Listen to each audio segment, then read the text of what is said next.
Wow. How are you? Okay lang.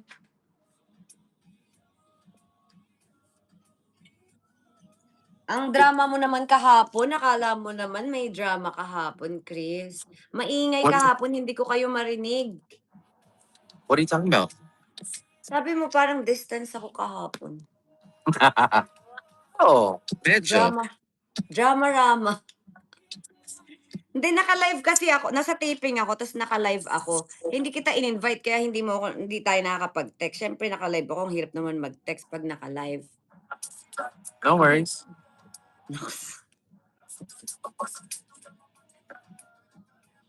Ayan si ate, kailan mo daw itatapusin yung sulat? Di pa daw tapos. Tapos na yung sula. I rate it na. Maglalabas ka pa daw ba ng part 2? Ayan nag-aantay sila Karen at saka si ate Eli. What happened to the letter? Bukas ulit umaga. Ay, may bukas ng umaga. Bukas ng umaga.